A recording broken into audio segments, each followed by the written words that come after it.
Romania, 1883. Fog curled through the dense Carpathian forest, winding like ghostly fingers around trees that had stood for centuries. In the village of Corvalin, tales of the Crimson Bride were as common as the howls of wolves.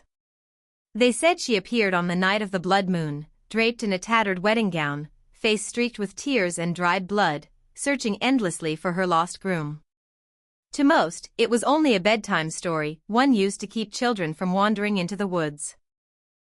But for Elijah Thorne, a British historian and skeptic of superstition, it was a mystery worth chasing. Elijah arrived in Corvalin with a notebook, a revolver, and a fascination with folklore. He'd heard whispers of this legend in an old text on European hauntings and believed there must be a logical explanation behind it, perhaps a woman driven mad, or a local cult. He checked into the village inn, a creaking structure with walls thick with centuries of smoke and sorrow. The innkeeper, a leathery old man with one eye clouded, stared at Elijah's luggage and said only, "You picked a cursed night, Englishman. The crimson moon rises."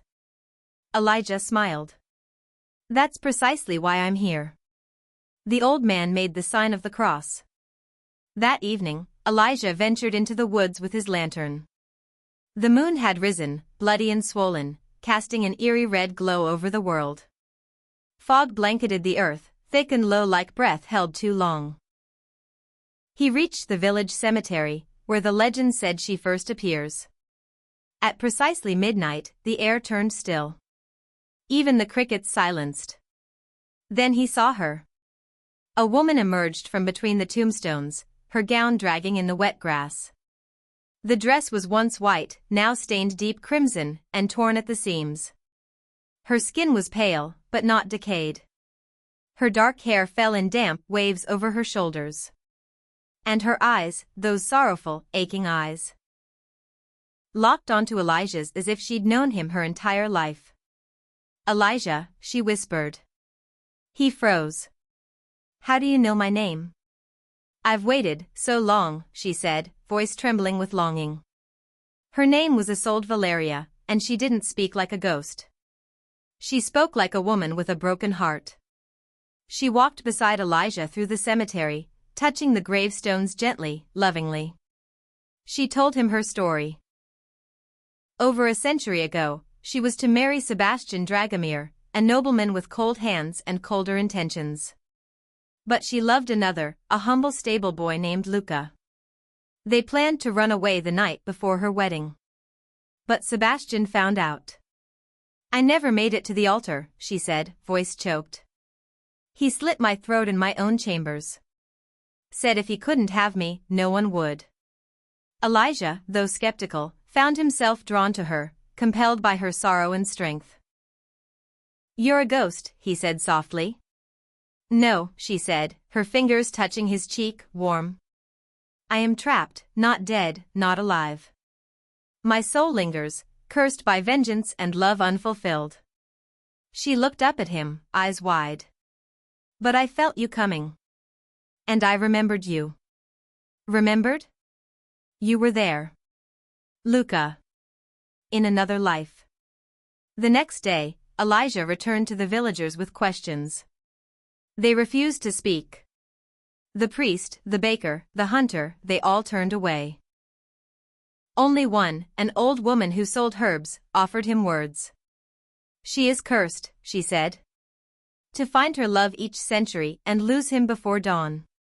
If he chooses to stay, he disappears. If he leaves, she remains, alone." Elijah felt torn. He couldn't explain the connection, but it was there, a pull in his chest, a yearning that grew with every moment spent with her. That night, he returned to the graveyard. She was waiting. They spoke until the moon dipped below the trees. He told her about his world, the trains, the cities, the science. She told him about hers, her garden, her sister, the feel of silk on her wedding day. And then they kissed. The forest seemed to hush. The mist around them shimmered like water catching light. "I don't want to lose you," she whispered. "Then let me help you," Elijah said. "Break this curse. Set you free." On the third night, the last of the blood moon, Isolde led Elijah deep into the woods. The trees grew twisted here, thorns coiled like serpents. At the center of a rotted clearing stood a ruined chapel, its stone walls blackened with age and moss. "This is where I was supposed to wed," she said. "If we marry here, by dawn, the curse will break. But you must understand, this is no mortal union. You will never return. You will join me between the worlds." Elijah looked at her, at the sorrow carved into her soul, and he made his choice. "I came seeking truth," he said. "And found something greater. I found you." They entered the chapel, lit only by moonlight pouring through the broken ceiling.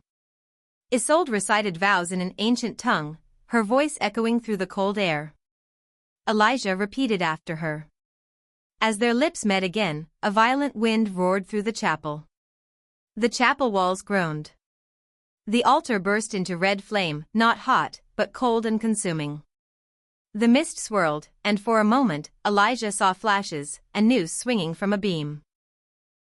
A dagger in a satin bed. A man with blood on his hands, laughing. The curse fought back. But their love held fast. He gripped her hands tighter, anchoring them in the storm. "I am not afraid." With one final blaze of crimson light, the fire vanished. The chapel turned to dust. And silence fell. The next morning, the villagers found only ashes where the chapel once stood. No bodies. No footprints. Just the faint scent of roses and smoke. The innkeeper stared at the sky. "She's gone." But some say that on foggy mornings, if you walk deep enough into the woods, you can see them. A man and a woman, dancing among the birch trees. Her dress still torn. His coat still damp with mist. Two souls, cursed once, but now free, wrapped forever in each other's arms.